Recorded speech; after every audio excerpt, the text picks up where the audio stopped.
Mamá, no vengas hoy. La fiesta es solo para los amigos de los niños. Tú ya no entiendes esas cosas.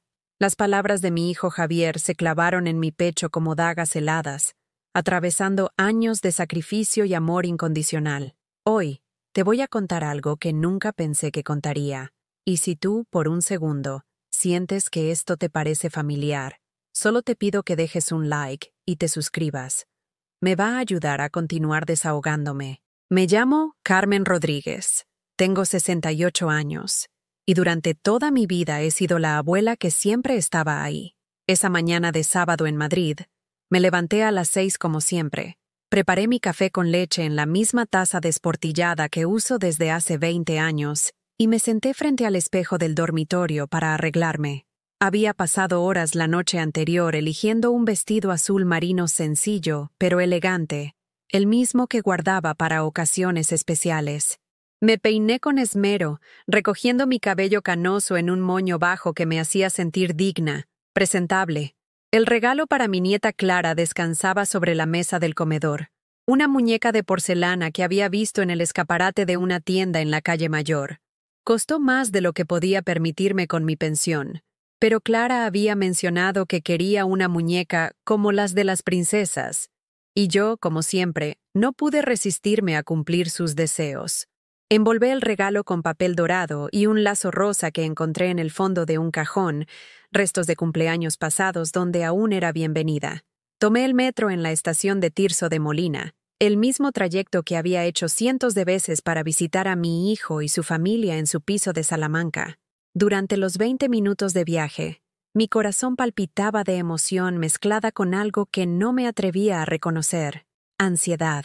Los últimos meses habían sido diferentes. Las llamadas telefónicas se habían vuelto más espaciadas, las visitas más frías, las conversaciones más cortas. Pero me decía a mí misma que eran imaginaciones mías, que el cansancio de criar niños pequeños tenía a Teresa, mi nuera, más tensa de lo normal. Llegué al portal de la calle Velázquez número 42 exactamente a las 5 de la tarde, como me habían dicho. Subí al 5.º piso por las escaleras porque el ascensor estaba averiado, sintiendo cómo mis rodillas protestaban con cada escalón. El peso del regalo y mi bolso de mano se multiplicaba con cada piso, pero la ilusión de abrazar a Clara en su 10º cumpleaños me daba fuerzas. Toqué el timbre con los nudillos temblorosos por la emoción. Había ensayado la sorpresa que le daría a Clara. Había memorizado la canción de cumpleaños que le cantaríamos juntas. Pero cuando la puerta se abrió, no fue la sonrisa radiante de mi nieta lo que encontré. Teresa apareció en el umbral, vestida con un elegante vestido negro que realzaba su figura esbelta. Su maquillaje era perfecto. Su cabello rubio caía en ondas cuidadosamente peinadas sobre sus hombros. Me miró de arriba abajo con esos ojos verdes que una vez me habían parecido hermosos, pero que ahora me atravesaban con una frialdad que me heló la sangre. ¿Otra vez aquí?, murmuró con un tono que destilaba desprecio. No queremos que los niños se sientan incómodos con tu presencia. Mejor regresa a tu casa. Detrás de ella, pude vislumbrar la sala decorada con globos de colores pastel, una mesa llena de regalos envueltos en papel brillante, y el sonido de risas infantiles que me llegaba como un eco de un mundo del que acababa de ser expulsada. Alcancé a ver a Clara por un instante, con su vestido rosa nuevo, rodeada de niños de su edad. Mi nieta me vio y alzó la mano para saludarme, pero Teresa cerró la puerta bruscamente. El portazo resonó en el pasillo como una bofetada sonora. Me quedé ahí, plantada frente a la puerta cerrada, aferrando el regalo contra mi pecho como si fuera mi propio corazón, el que estuviera a punto de romperse. Las lágrimas comenzaron a nublar mi vista, mientras el eco de las risas se desvanecía tras la madera barnizada. Caminé de vuelta hacia el ascensor con las piernas temblorosas. Sentía la mirada de los vecinos que subían y bajaban. Algunos me conocían de los años en que era una visitante habitual, cuando mis pasos por esos pasillos eran recibidos con sonrisas y saludos cordiales. Ahora sus miradas me pesaban como juicios silenciosos. Ahí va la abuela rechazada. Pobre mujer. Ni su propia familia la quiere. En el metro de regreso a casa, abracé la muñeca sin abrir como si fuera un bebé. Una señora mayor que estaba sentada frente a mí me preguntó si me encontraba bien. pero yo solo pude negar con la cabeza y mirar por la ventanilla los túneles oscuros que parecían reflejar el vacío que comenzaba a crecer en mi pecho. Esa fue la primera exclusión. La primera de 12 veces que mi propia familia me cerraría la puerta en la cara. La primera vez que entendí que el amor de una madre y abuela no era suficiente garantía para ser respetada y valorada. La primera grieta en el corazón que había entregado sin condiciones durante décadas. Llegué a mi pequeño apartamento en Lavapiés cuando el sol comenzaba a ocultarse tras los tejados de Madrid. Dejé el regalo sobre la mesa de la cocina y me preparé un té con manzanilla, intentando calmar el temblor que había comenzado en mis manos y se extendía por todo mi cuerpo. Me senté en mi silla favorita, la que había heredado de mi madre, y miré las fotografías que colgaban en la pared del salón.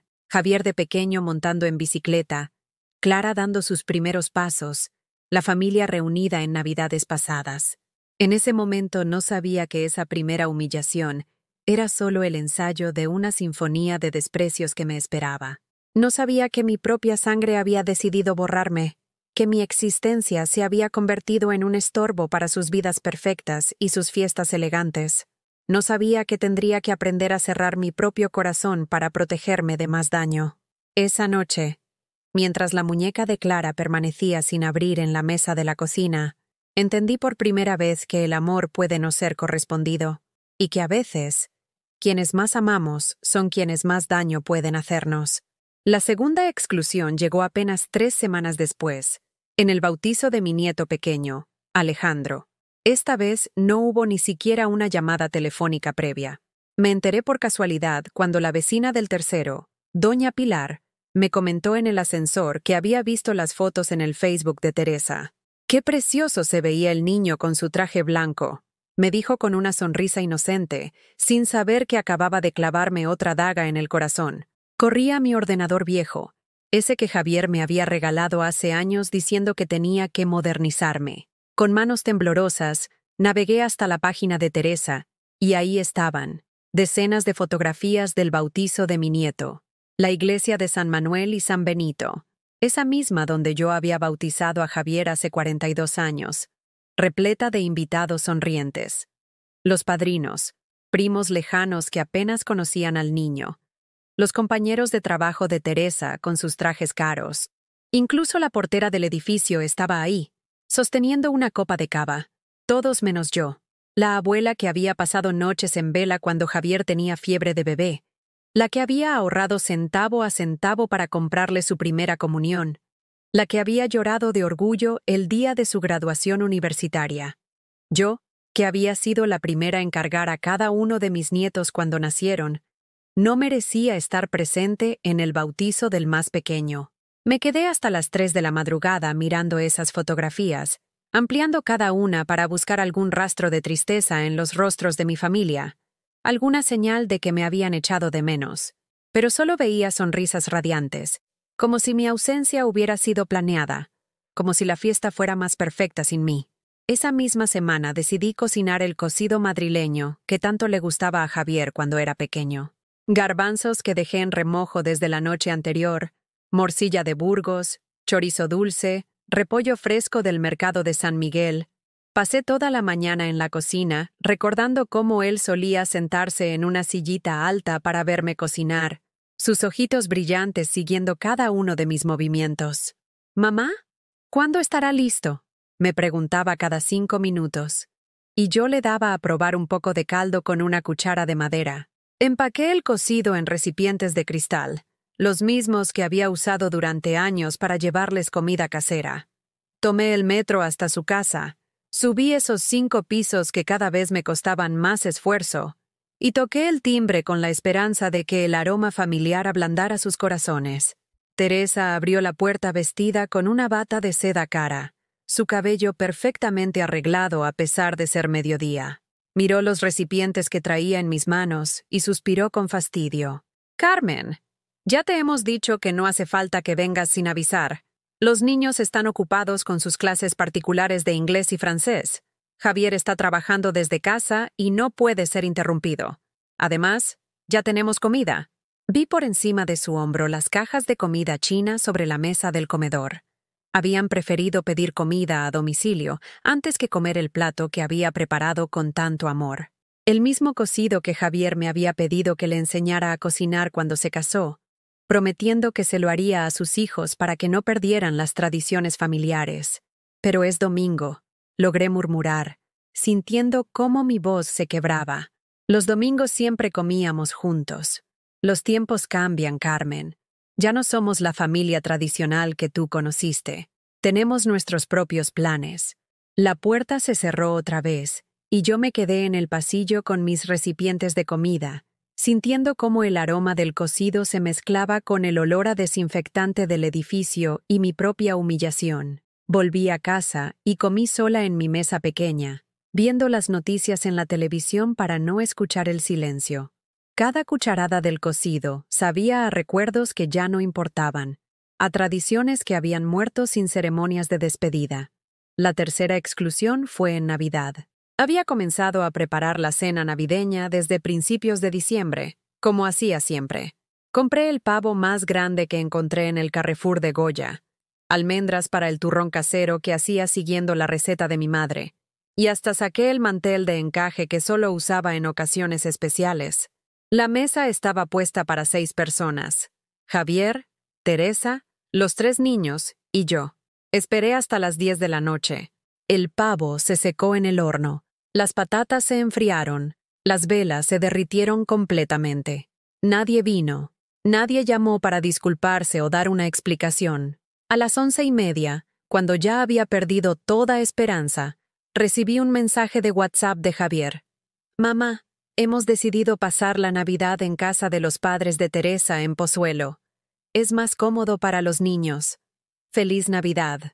Me senté sola frente al televisor, comiendo sobras de pavo frío mientras veía la retransmisión de la Misa del Gallo. En la pantalla, familias enteras comulgaban juntas. Niños vestidos de pastores cantaban villancicos. Parejas de ancianos se tomaban de la mano durante los rezos. Yo estaba ahí, con mi vestido negro bueno que había guardado para la ocasión, mis zapatos que me apretaban pero que me hacían sentir elegante, completamente sola en mi apartamento que olía a cena navideña desperdiciada. Al día siguiente, navegando por las redes sociales, los vi.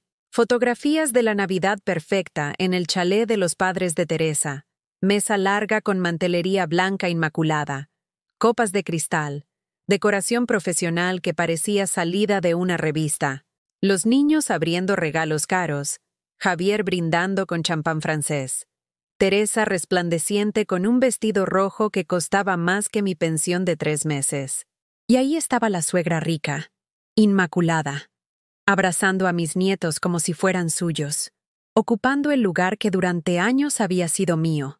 Ella, que había aparecido en sus vidas cuando ya tenían todo resuelto, que nunca había cambiado un pañal ni pasado una noche en vela con fiebre, ahora era la abuela preferida porque podía llevarlos a esquiar a Suiza y comprarles juguetes de marca. Pero lo que más me dolió fue una fotografía en particular.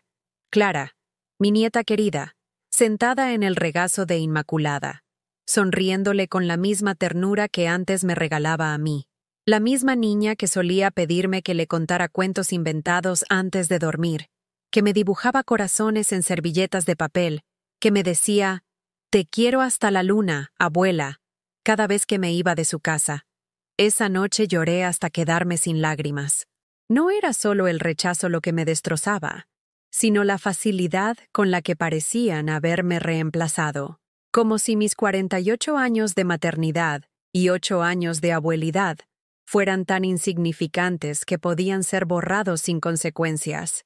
Me levanté de la cama, fui a la cocina y saqué una botella de brandy que tenía guardada desde la muerte de mi esposo. Serví una copa, brindé sola por las abuelas olvidadas y me la bebí de un trago, sintiendo cómo el alcohol quemaba mi garganta casi tanto como quemaba mi alma la indiferencia de mis seres queridos. En ese momento, sentada en mi sillón con la copa vacía temblando en mis manos, comencé a entender que no había sido un malentendido, ni una serie de coincidencias desafortunadas. Había sido una decisión deliberada, calculada, sistemática. Mi familia había decidido borrarme de sus vidas. Y yo, tonta de mí, Seguía esperando que cambiaran de opinión. La cuarta exclusión llegó disfrazada de enfermedad.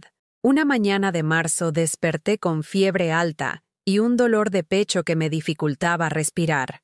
El médico de cabecera, el doctor Hernández, me diagnosticó neumonía y me advirtió que a mi edad no era algo que pudiera tomar a la ligera. Me recetó antibióticos y reposo absoluto, pero sobre todo me dijo que necesitaría ayuda para las tareas básicas durante al menos una semana. Con manos temblorosas por la fiebre, marqué el número de Javier. Tardó tanto en contestar que pensé que no lo haría, pero finalmente su voz apareció al otro lado de la línea, distante y ocupada. ¿Qué pasa, mamá? Estoy en una reunión importante. Javier, estoy enferma. El doctor dice que tengo neumonía y necesito... Mamá, no puedo hablar ahora. Teresa y yo tenemos una cena de trabajo esta noche. Los niños tienen actividades extracurriculares toda la semana. Seguro que no es tan grave. Tú siempre exageras estas cosas. La línea se cortó. Me quedé ahí, sentada en el borde de mi cama, sosteniendo el teléfono como si fuera mi último vínculo con el mundo. Durante los siguientes 5 días, nadie vino a verme. Nadie preguntó cómo estaba.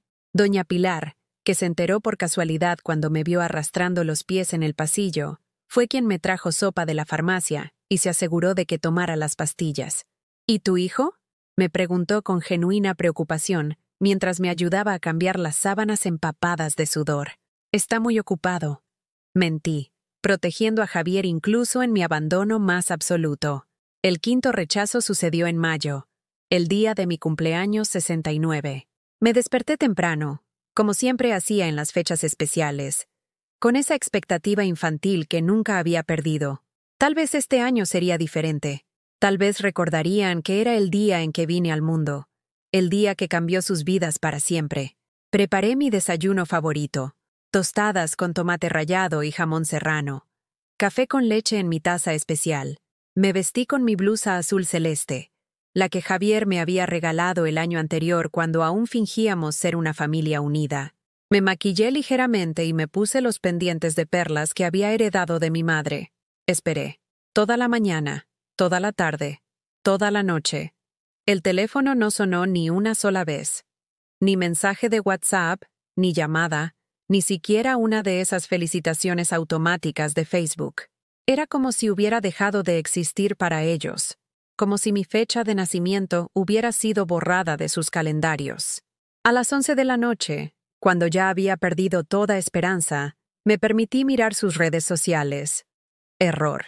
Teresa había publicado fotos de una cena en el restaurante Botín, el mismo donde habíamos celebrado mis últimos 3 cumpleaños cuando aún era bienvenida. Estaban ahí, todos sonrientes, brindando con vino tinto, los niños comiendo cochinillo. La descripción decía, cena familiar perfecta, bendecidos, Dira familia, familia perfecta, sin mí. Esa noche me tomé una pastilla para dormir que había guardado desde mi época de insomnio post-viudez.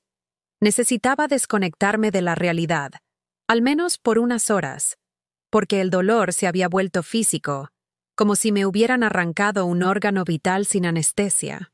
La sexta exclusión fue la confirmación de primera comunión de mi nieto Alejandro. Esta vez ni siquiera me enteré por las redes sociales. Me lo contó la carnicera del mercado de San Miguel, doña Mercedes, que había visto a toda la familia saliendo de la iglesia de San Patricio vestidos de domingo. ¡Qué guapo estaba el niño con su traje blanco!, me dijo mientras envolvía el trozo de pollo que apenas podía permitirme. Pero no la vi a usted, Carmen. ¿Se encontraba mal? Fingí una sonrisa y asentí. Sí, tenía un poco de gripe. Mentí, cargando con la humillación de que hasta los comerciantes del barrio notaran mi ausencia en los momentos importantes de mis nietos. Esa tarde fui a la iglesia de San Patricio. Me senté en un banco del fondo y miré el altar donde horas antes mi nieto había recibido su primera comunión sin que yo estuviera presente. Recé, o al menos lo intenté, preguntándole a Dios qué había hecho mal para merecer este castigo. Las velas votivas parpadeaban como mis esperanzas, débiles y a punto de extinguirse.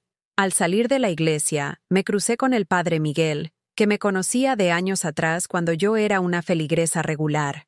Me saludó con cariño y me preguntó cómo estaban mis nietos.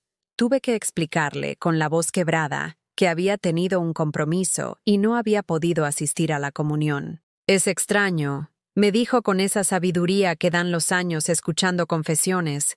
«Los niños necesitan a sus abuelos en estos momentos importantes. Son los que transmiten la fe de generación en generación». Sus palabras fueron como sal en una herida abierta. Yo, que había criado a Javier en la fe católica, que lo había llevado a misa todos los domingos durante su infancia, que le había enseñado el Padre Nuestro y el Ave María, había sido excluida del momento más sagrado en la vida religiosa de mi nieto. Caminé hasta casa con los pies doloridos y el alma más dolorida aún. En el buzón, encontré una factura de la luz y un folleto de publicidad, nada más. Ni una foto de recuerdo de la comunión, ni una invitación tardía, ni siquiera una explicación. Esa noche, mientras calentaba una lata de sopa en la cocina, me vi reflejada en la ventana oscura. Era el rostro de una mujer derrotada, con ojeras profundas y arrugas que parecían haberse multiplicado en los últimos meses. Me pregunté si esta era la vejez que me esperaba. Convertirme en una sombra de mí misma, en una carga que mis propios hijos preferían evitar. Pero algo dentro de mí, algo pequeño y obstinado, se negaba a rendirse completamente. Era la misma fuerza que me había mantenido en pie cuando enviudé, la que me había dado valor para criar sola a Javier, la que me había hecho levantarme cada mañana durante 40 años, para ir a limpiar oficinas y mantener a mi familia. Me serví la sopa en mi plato favorito, encendí la televisión, y me prometí a mí misma que no me dejaría morir en vida, no todavía, aunque no sabía cómo, aunque no tenía ni idea de por dónde empezar. Tenía que encontrar una manera de recuperar mi dignidad, de demostrarles que Carmen Rodríguez valía más que el desprecio que me regalaban. 3 meses después de prometerme a mí misma que no me dejaría morir en vida, llegó la noticia que lo cambiaría todo. Era un martes por la mañana, cuando sonó el teléfono con la insistencia de las malas noticias. Al otro lado de la línea, la voz del abogado de mi hermano Luis sonaba formal y distante, como si estuviera leyendo un guión preparado. «Señora Rodríguez, lamento informarle que su hermano Luis falleció ayer por la noche en su casa de Toledo. Un infarto fulminante. No sufrió. Tengo instrucciones específicas de contactar con usted para leer su testamento. Luis». Mi hermano mayor, el que se había marchado de Madrid hace 15 años después de divorciarse, buscando la tranquilidad del campo toledano. Habíamos mantenido una relación distante pero cariñosa, llamadas de cumpleaños, postales navideñas, alguna visita esporádica. Nunca pensé que me incluyera en su testamento, y mucho menos de la manera que estaba a punto de descubrir. El notario me citó en su despacho de la calle Toledo para el viernes siguiente. Llegué nerviosa, vestida con mi único traje negro formal, esperando tal vez una pequeña herencia que me ayudara con los gastos mensuales. Lo que escuché me dejó sin respiración. Según consta en el testamento de don Luis Rodríguez Mendoza, le deja en herencia la totalidad de su propiedad ubicada en las afueras de Toledo, una casa señorial del siglo XVIII con terrenos anexos de 3 hectáreas, completamente restaurada y sin cargas hipotecarias. Me quedé muda. El notario continuó leyendo con esa voz monótona de quien ha visto demasiadas sorpresas testamentarias para emocionarse con ninguna. Además, le lega la suma de 80.000 euros en efectivo, depositados en una cuenta corriente del Banco de España, así como un automóvil Mercedes-Benz del año 2018. 80.000 euros. Una casa señorial, un coche de lujo. De repente, la abuela pobre, que había sido sistemáticamente despreciada, se había convertido en la propietaria de un patrimonio considerable. El sábado siguiente tomé el tren de cercanías hasta Toledo para ver mi herencia. El taxi me dejó frente a una verja de hierro forjado que daba paso a un camino de grava bordeado de olivos centenarios. La casa se alzaba al fondo como un palacio de cuento, con sus muros de piedra dorada, sus balcones de hierro negro y su tejado de teja árabe, que brillaba bajo el sol de junio. Dentro, cada habitación era una sorpresa. Luis había invertido años y una fortuna considerable en restaurar la propiedad, respetando su arquitectura original, pero añadiendo todas las comodidades modernas. Suelos de mármol, techos con vigas de madera vista, chimeneas funcionales, una cocina equipada con electrodomésticos de última generación, 4 dormitorios con baños en suite y una biblioteca con ventanales que daban a los jardines. Los jardines. 3 hectáreas de césped inglés, rosales, árboles frutales y un pequeño huerto que Luis había cuidado personalmente. Había incluso una piscina rectangular con azulejos azules que reflejaban el cielo castellano como un espejo de agua cristalina. Me senté en uno de los bancos de mármol del jardín y lloré, no de tristeza, sino de una mezcla extraña de alivio, incredulidad y algo que hacía años que no sentía, esperanza. Por primera vez desde que comenzaron las exclusiones, tenía algo que nadie podía arrebatarme, un lugar en el mundo que era mío por derecho propio. Esa noche dormí en la cama de la habitación principal, entre sábanas de lino egipcio que olían a lavanda. Fue la primera vez en meses que pude dormir sin pastillas, arrullada por el silencio del campo y la sensación de estar protegida por muros que ahora me pertenecían. El lunes por la mañana, mi teléfono móvil comenzó a sonar insistentemente. Javier había descubierto mi herencia. No sé cómo se enteró tan rápido, probablemente a través de algún conocido común o investigando los registros públicos. Su voz al teléfono había cambiado completamente. De la frialdad despectiva a la que me había acostumbrado, había pasado a una calidez artificial que no conseguía ocultar sus verdaderas intenciones. «Mamá, ¿por qué no me contaste lo del tío Luis? Estamos todos muy preocupados por ti. Debe ser muy difícil gestionar una herencia tan importante a tu edad. A mi edad, como si tener 69 años me incapacitara para tomar decisiones sobre mi propia vida. Teresa y yo hemos estado hablando», continuó con esa voz melosa que no había usado conmigo en años. «Y creemos que sería mejor que te vinieras a vivir con nosotros. Podríamos ayudarte a vender la casa de Toledo y gestionar el dinero de manera responsable. Los niños te echan mucho de menos». Los niños me echaban de menos. La misma Teresa que me había llamado vieja entrometida, ahora descubría súbitamente que sus hijos necesitaban a su abuela. «No hace falta, Javier. Estoy perfectamente capacitada para gestionar mis propios asuntos», le respondí con una calma que me sorprendió a mí misma. «Pero mamá, es mucho dinero. Y esa casa tan grande. ¿Qué vas a hacer tú sola en medio del campo? Piénsalo bien. Nosotros somos tu familia». Familia. Esa palabra que habían vaciado de significado con meses de desprecios y exclusiones, ahora la usaban como una llave mágica para acceder a mi herencia. «Ya lo he pensado, hijo. Me quedo en Toledo». Colgué el teléfono sintiendo una satisfacción extraña. Por primera vez en mi vida adulta, había tomado una decisión importante sin consultarle a nadie, sin pedir permiso, sin buscar aprobación. Era mi casa, mi dinero, mi vida. Pero Javier no se rindió fácilmente. Los siguientes días fueron una campaña sistemática de llamadas, mensajes de WhatsApp y hasta visitas no anunciadas. Teresa apareció en Toledo un miércoles por la tarde, vestida con ropa cara, pero con una sonrisa que no llegaba a sus ojos. «Carmen, querida», me dijo entrando en mi salón como si tuviera derecho a hacerlo.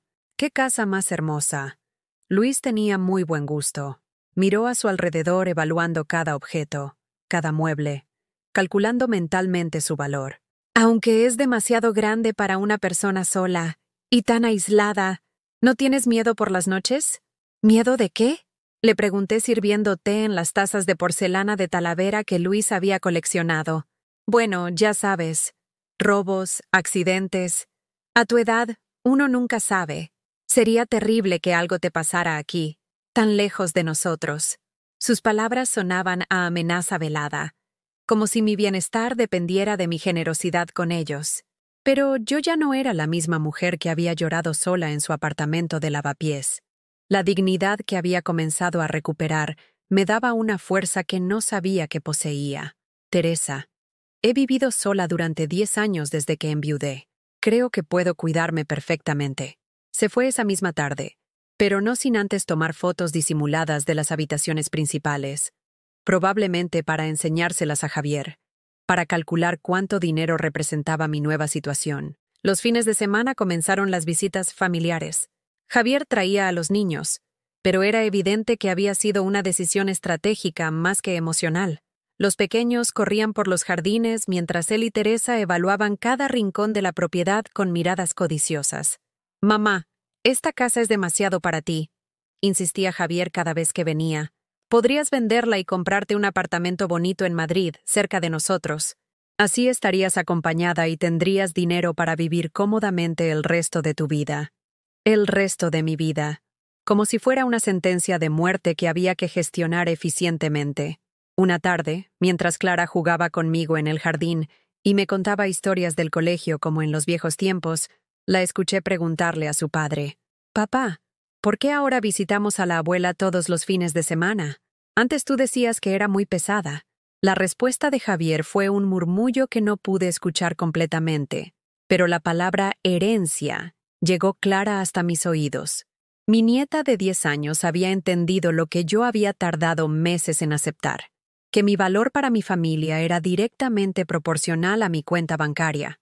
Durante las siguientes semanas, decidí hacer algo que jamás había hecho en mi vida: vivir para mí misma. Por primera vez desde que me casé a los 21, desde que fui madre a los 23, desde que enviudé a los 59. No tenía que rendir cuentas a nadie sobre mis decisiones, mis gastos, mi tiempo. Comencé por renovar mi guardarropa. Fui a las tiendas del centro de Toledo y me compré ropa que me gustaba a mí, no la que era apropiada para mi edad, según los estándares que siempre había seguido. Un vestido rojo que realzaba mi figura, zapatos cómodos pero elegantes, un abrigo de lana que me hacía sentir sofisticada. Por primera vez en décadas, cuando me miraba al espejo, veía a una mujer que merecía respeto. Contraté a María, una mujer de 50 años del pueblo vecino, para que me ayudara con la limpieza y el mantenimiento de la casa. No porque no pudiera hacerlo yo misma, sino porque quería emplear mi tiempo en cosas que realmente me importaran. María resultó ser más que una empleada. Se convirtió en mi primera amiga genuina en años. «Señora Carmen», me decía mientras preparábamos mermelada casera con las frutas del huerto, «usted no parece una mujer de 69 años. Tiene más vitalidad que mi hija de 40. Era cierto. Me sentía más joven, más viva, más yo misma que en los últimos 10 años, como si hubiera estado viviendo la vida que otros esperaban de mí y finalmente hubiera encontrado mi propio camino. Los fines de semana, cuando Javier y Teresa venían con los niños, yo había aprendido a observar sin involucrarme emocionalmente. Era como ver una obra de teatro donde conocías todos los diálogos de antemano. Teresa paseaba por la casa haciendo comentarios aparentemente inocentes. «Carmen, esta vajilla es preciosa. ¿Es de Talavera auténtica? Debe valer una fortuna. Oh, qué lástima que estos muebles antiguos requieran tanto mantenimiento. En Madrid sería imposible cuidarlos adecuadamente». Javier era menos sutil. Directamente me sugería inversiones inteligentes para mi dinero, como comprar un apartamento en Salamanca, que él había visto y que sería perfecto para mí. Casualmente, estaba en el mismo edificio donde vivían ellos, en un piso más pequeño que yo podría permitirme cómodamente si vendía la casa de Toledo. Una tarde de septiembre, mientras Clara y yo recogíamos tomates en el huerto, me preguntó con esa franqueza brutal de los niños: «Abuela, ¿por qué papá y mamá hablan tanto de tu dinero cuando creen que no los escuchamos?» Me quedé helada, con un tomate maduro en la mano, buscando una respuesta que no destruyera la inocencia de mi nieta, pero que tampoco fuera una mentira. A veces los adultos se preocupan por cosas que no deberían, cariño. ¿Cómo cuando mamá le dijo a papá que tienes que firmar unos papeles antes de que se te olvide todo? Antes de que se me olvide todo. Teresa estaba insinuando que yo estaba perdiendo las facultades mentales, preparando el terreno para algo que no me atrevía ni a imaginar. Era la estrategia perfecta.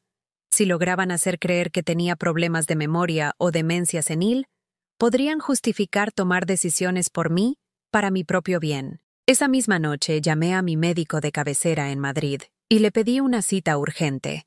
Quería un informe médico completo que confirmara mi plena capacidad mental. El doctor Hernández, que me conocía desde hacía 15 años, se sorprendió por mi petición. Carmen, estás perfectamente lúcida. Tu memoria es mejor que la de muchas personas de 50 años. ¿Por qué necesitas un certificado médico?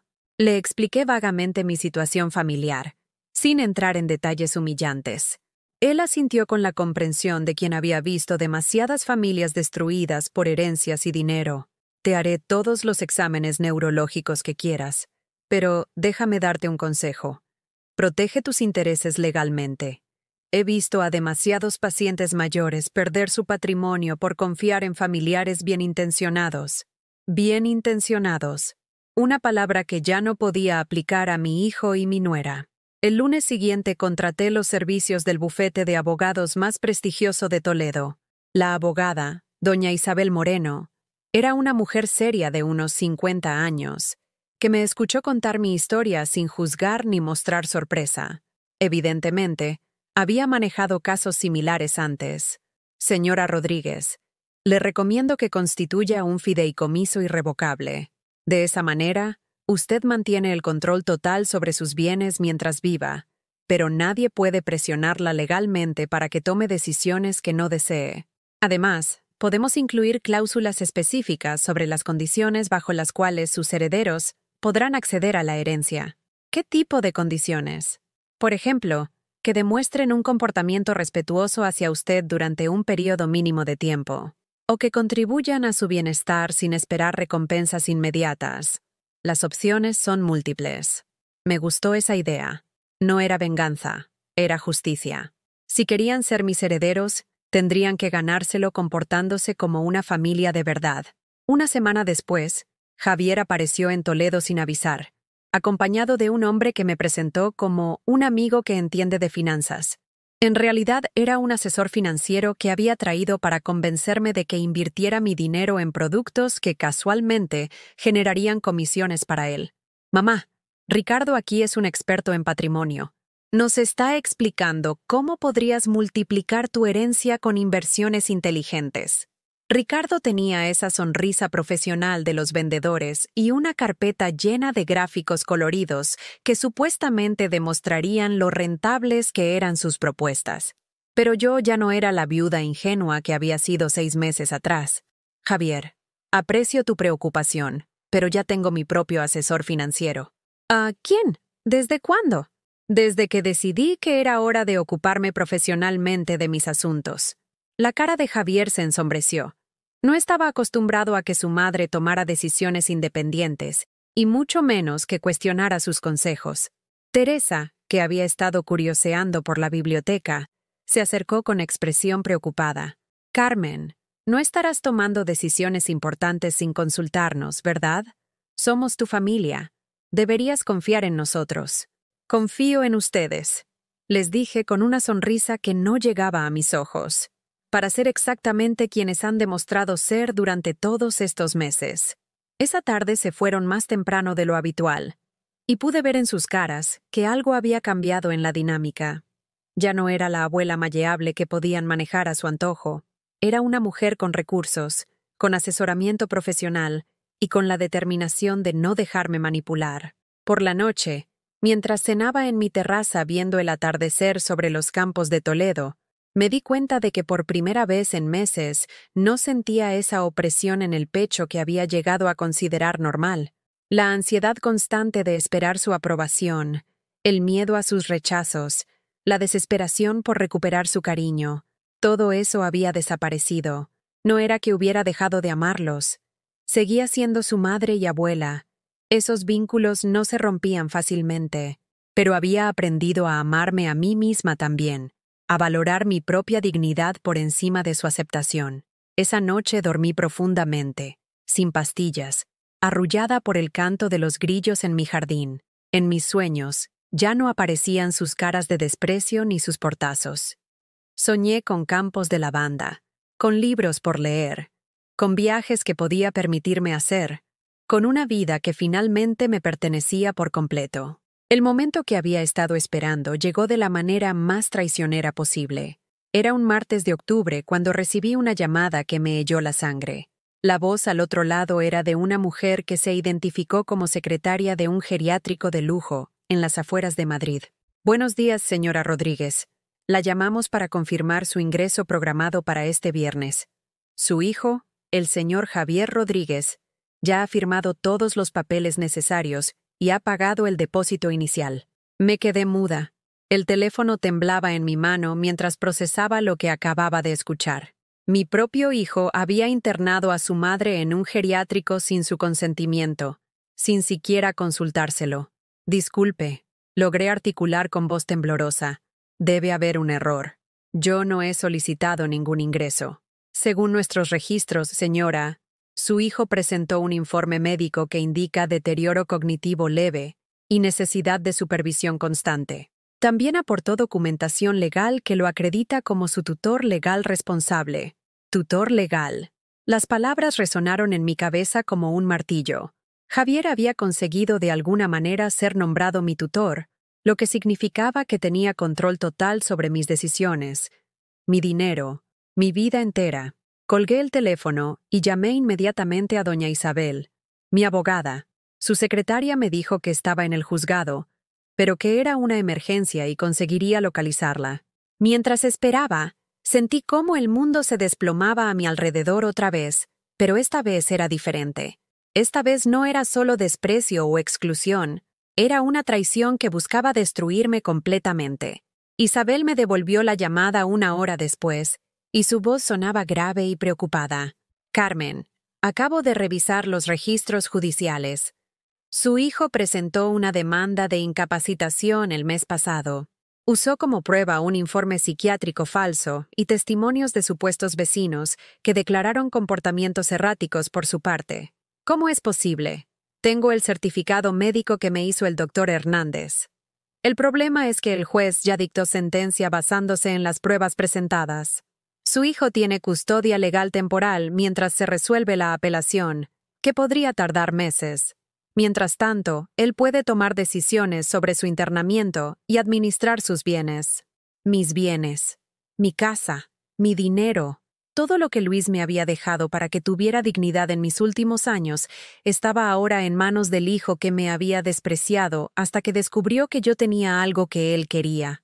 Isabel, necesito que vengas aquí inmediatamente. Pago lo que sea necesario, pero no voy a dejar que me encierren como si fuera una lunática. Ya estoy en camino. Pero Carmen, escúchame bien. No abras la puerta a nadie hasta que yo llegue. Si aparecen con una orden judicial de internamiento forzoso, pueden llevársela sin más trámites. Pasé las siguientes 3 horas convertida en una prisionera en mi propia casa. Cerré todas las puertas con llave, corrí las cortinas y me senté en el salón esperando la llegada de mi abogada. Cada ruido en el exterior me hacía saltar. ¿Sería Javier con los funcionarios del geriátrico? ¿Vendría la policía a ejecutar una orden judicial? A las 5 de la tarde, escuché coches acercándose por el camino de grava. Me asomé discretamente por la ventana y vi algo que me partió el alma. Era Javier, Teresa y los 3 niños. Pero no venían solos. Los acompañaban 2 hombres con trajes oscuros que tenían pinta de funcionarios judiciales, y una mujer mayor vestida de blanco que obviamente era enfermera. Mi propio hijo había traído a sus hijos para que fueran testigos de cómo internaban a su abuela por la fuerza. O tal vez pensaba que mi amor por ellos me haría ir voluntariamente para evitarles el trauma de una escena violenta. Tocaron el timbre insistentemente. Después golpearon la puerta. Finalmente, escuché la voz de Javier gritando desde el jardín. «Mamá, abre la puerta. Sabemos que estás ahí. No hagas esto más difícil de lo necesario. Solo queremos ayudarte». Ayudarme. La palabra sonaba obscena saliendo de sus labios. Teresa se sumó al coro. Carmen, piensa en los niños. No queremos que te vean así, comportándote de manera irracional. Irracional. Defender mi propia libertad era irracional según la mujer que había pasado meses planeando cómo despojarme de mi herencia. Desde mi ventana vi cómo Clara, mi nieta querida, lloraba abrazada a su hermano menor. Los niños no entendían qué estaba pasando. Solo sabían que había algo terrible ocurriendo y que su abuela se había vuelto mala de repente. En ese momento llegó Isabel en su coche, acompañada de otro hombre que parecía ser también abogado. Se bajaron con determinación y se dirigieron directamente hacia Javier y su comitiva. «Señor Rodríguez, soy la abogada de su madre. Tengo aquí una orden judicial de suspensión temporal del internamiento mientras se revisa el caso». «¿Qué orden? Mi madre necesita atención médica», gritó Javier, pero su voz sonaba menos segura. «Su madre ha sido examinada por 3 psiquiatras independientes en las últimas 48 horas. Todos coinciden en que goza de plenas facultades mentales. Además, hemos descubierto irregularidades graves en el proceso judicial que llevó a su nombramiento como tutor». El rostro de Javier palideció. Teresa dio un paso atrás, como si quisiera desaparecer. Los funcionarios del geriátrico intercambiaron miradas confundidas. Isabel continuó con voz firme. «Tenemos pruebas de que el informe psiquiátrico presentado ante el juez fue falsificado y que los supuestos testimonios vecinales fueron comprados. Esto constituye un delito de falsificación de documentos públicos y estafa procesal». «Eso es ridículo», murmuró Teresa, pero su voz temblaba. «Es ridículo que hayamos encontrado los recibos de los pagos que hicieron a personas para que declararan falsamente sobre el estado mental de la señora Rodríguez. ¿Es ridículo que tengamos grabaciones de sus conversaciones planificando cómo conseguir el control de la herencia? Grabaciones». Isabel había estado investigando más profundamente de lo que yo imaginaba. En ese momento entendí que mi abogada no solo era competente, sino que había visto inmediatamente el tipo de personas con las que estábamos tratando. Javier miró a Teresa con pánico. Los niños seguían llorando, sin entender por qué los adultos gritaban y decían palabras tan feas. Uno de los funcionarios del geriátrico se acercó a Isabel. «Señora abogada, si hay irregularidades en el proceso, nosotros no podemos proceder con el internamiento. Necesitaremos documentación legal clara antes de actuar». «No habrá internamiento», declaró Isabel categóricamente. «Mi cliente está ejerciendo su derecho a permanecer en su propio domicilio y a administrar su patrimonio libremente».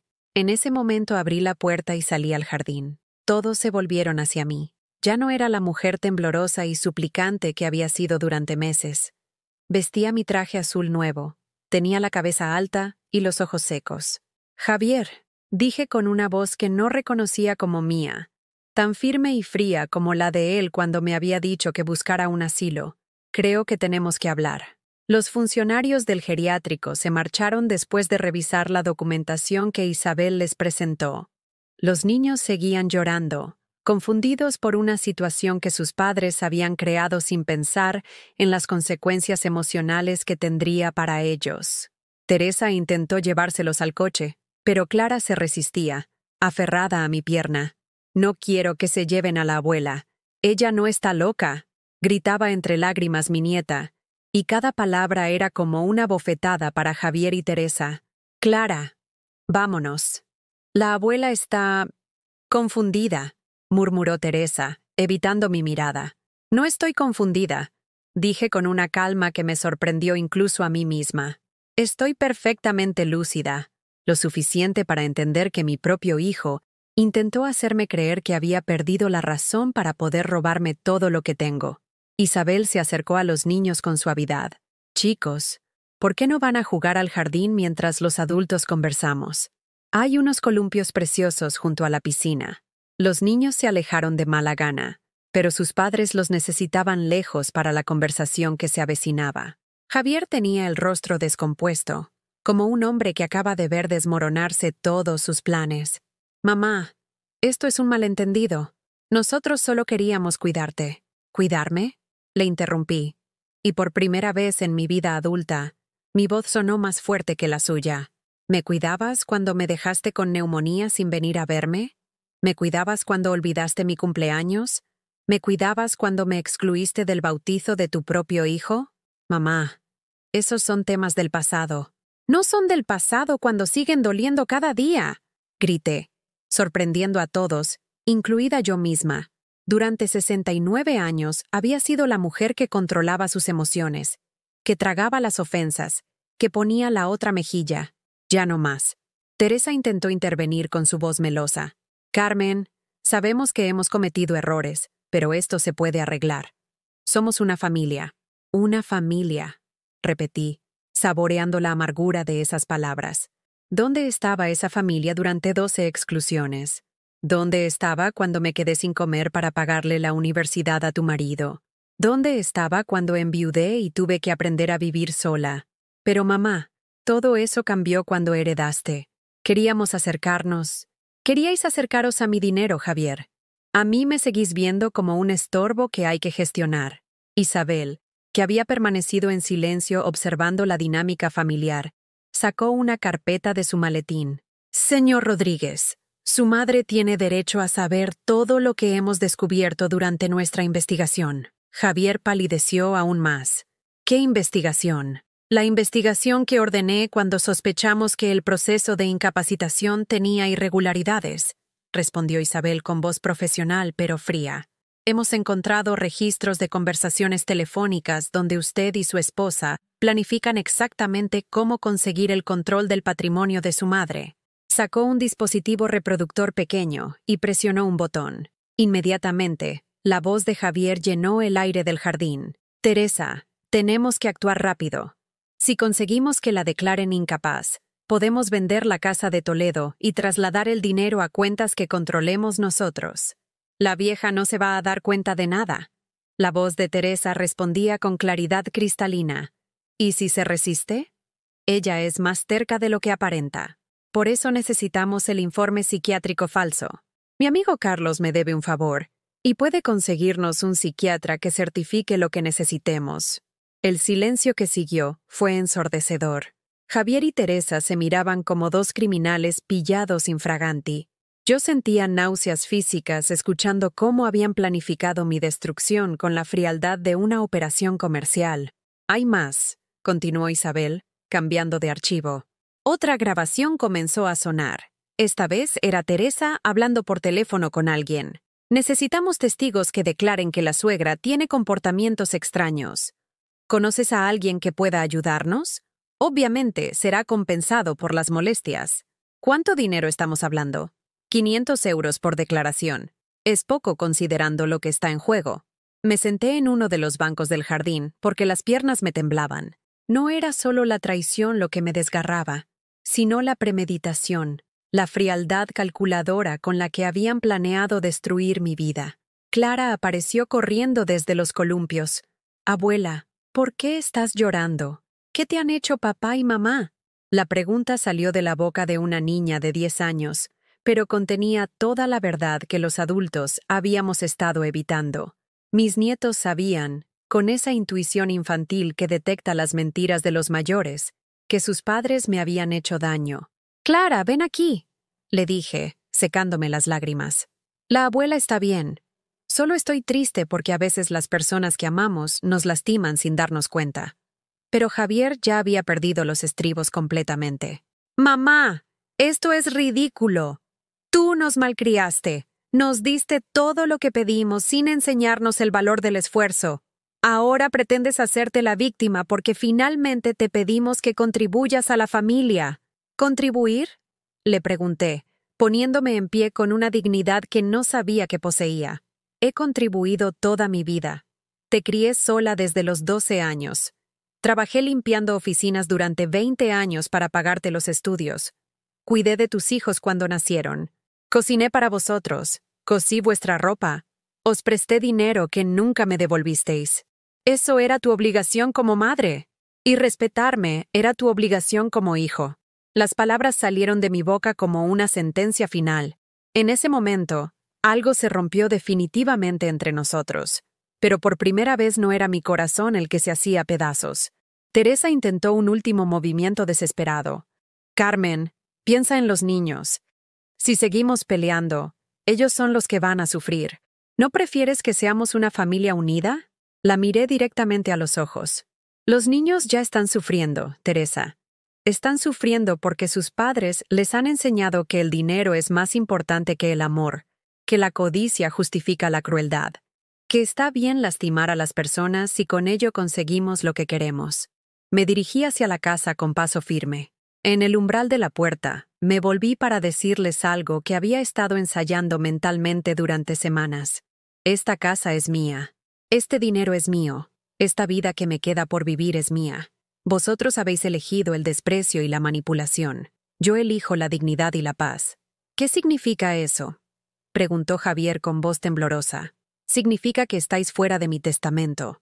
Significa que no sois bienvenidos en mi casa hasta que aprendáis lo que significa el respeto. Significa que vuestros hijos podrán visitarme cuando quieran, pero vosotros habéis perdido ese privilegio. Cerré la puerta suavemente, sin dar portazos ni gritar.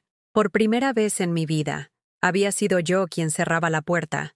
6 meses después de ese día que cambió mi vida para siempre, me despierto cada mañana en mi casa de Toledo con una sensación que había olvidado que existía: paz. No es la resignación del derrotado ni la calma forzada de quien ha renunciado a luchar. Es la paz profunda de quien finalmente ha encontrado su lugar en el mundo. Mi rutina matutina se ha convertido en un ritual de amor propio. Desayuno en la terraza, viendo el amanecer sobre los campos castellanos. Leo el periódico sin prisa. Riego mis plantas del jardín que ahora conozco por sus nombres. Cada gesto es una pequeña celebración de mi libertad. Cada decisión, un recordatorio de que mi vida me pertenece. María sigue viniendo 3 veces por semana, pero ya no es solo mi empleada. Se ha convertido en mi amiga, mi confidente. Y a veces siento que es la hermana que nunca tuve. Cocinamos juntas los domingos, preparando recetas tradicionales que aprendí de mi madre y que ahora enseño a alguien que las aprecia de verdad. Señora Carmen, me dice mientras amasamos pan casero, usted parece 10 años más joven desde que echó a esa gente de su vida. Tiene razón. Me miro al espejo y veo a una mujer que ha recuperado el brillo en los ojos, que sonríe con naturalidad, que camina con la espalda recta porque ya no lleva el peso de la humillación sobre los hombros.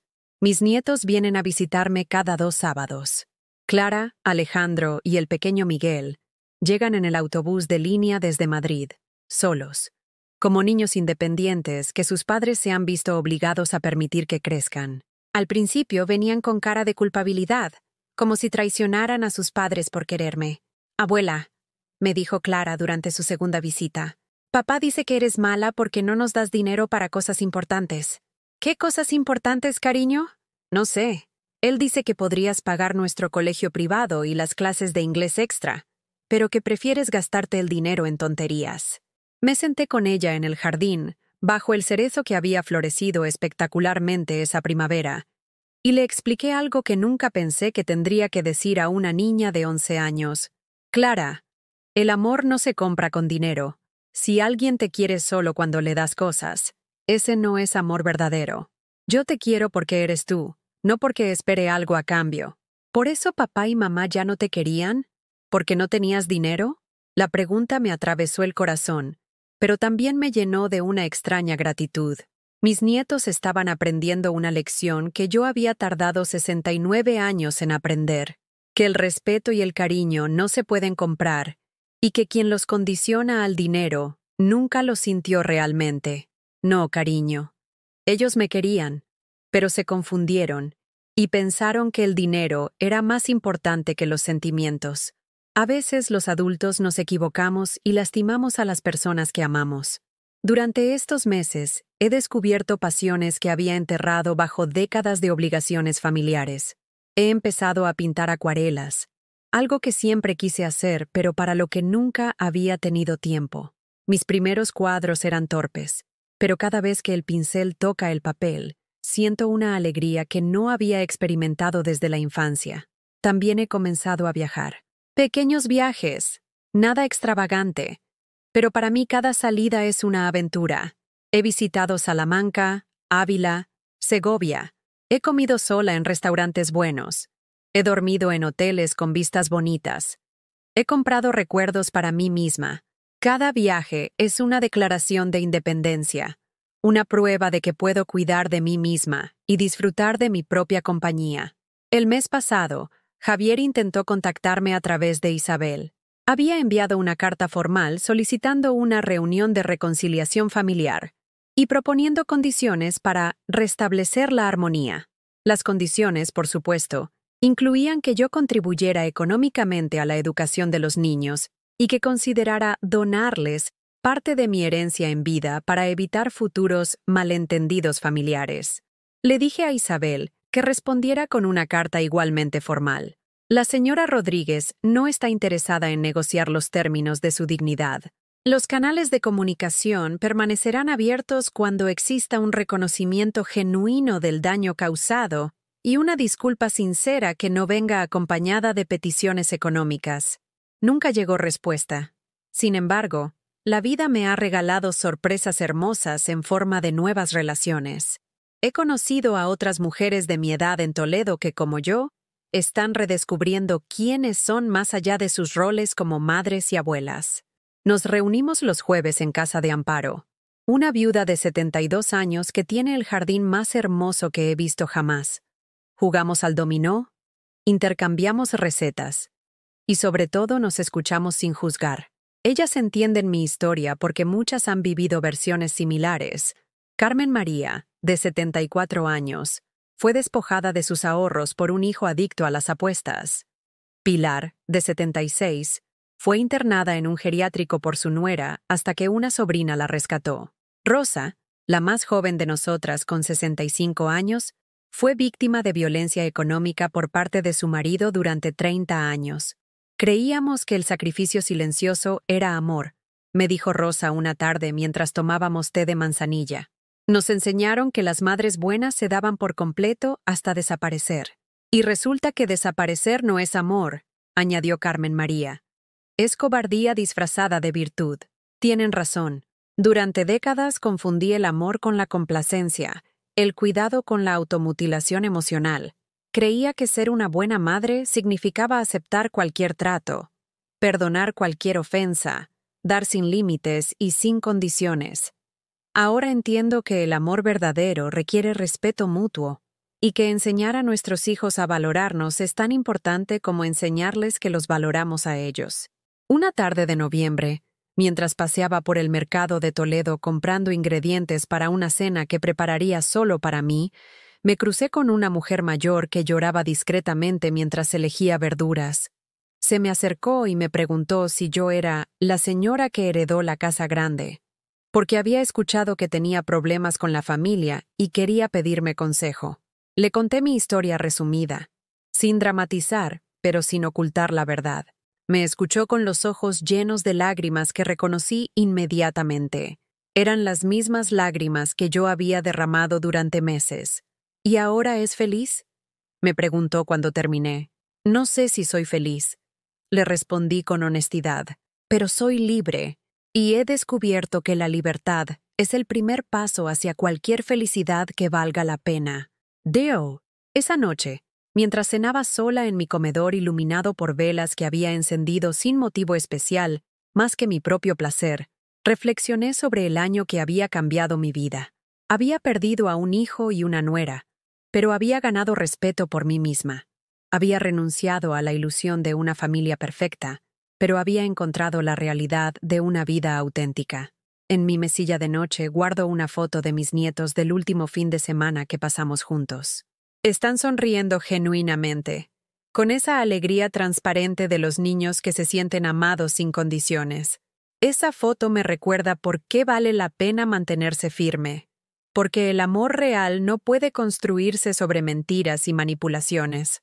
A veces, por las noches, antes de dormirme, pienso en la mujer que era hace un año, la Carmen que lloraba sola en su apartamento de lavapiés, que guardaba regalos sin abrir, que se disculpaba por existir. Siento ternura por ella, por su dolor, por su confusión, pero no la extraño. Esta Carmen, la que vive en Toledo rodeada de belleza que ella misma ha elegido, que toma decisiones sin pedir permiso, que dice no cuando algo no le conviene, que ama desde la fuerza y no desde la debilidad. Esta Carmen ha llegado para quedarse. Nunca es tarde para recuperar tu dignidad, poner límites y recordarte que tu valor no depende del amor condicional de nadie. El respeto propio no se mendiga, se construye con cada no que decimos a quienes nos usaron y con cada sí que nos damos para vivir con paz y libertad. A veces, lo más amoroso que puedes hacer por ti es alejarte de quienes te rompieron en pedazos y empezar a recogerte con tus propias manos. ¿Conoces a alguien que haya vivido algo parecido? Comenta abajo y cuéntamelo. Me gustaría leer tu historia. Y si este video te llegó al corazón, deja tu like y suscríbete al canal. Así ayudarás a que este mensaje llegue a quien más lo necesita.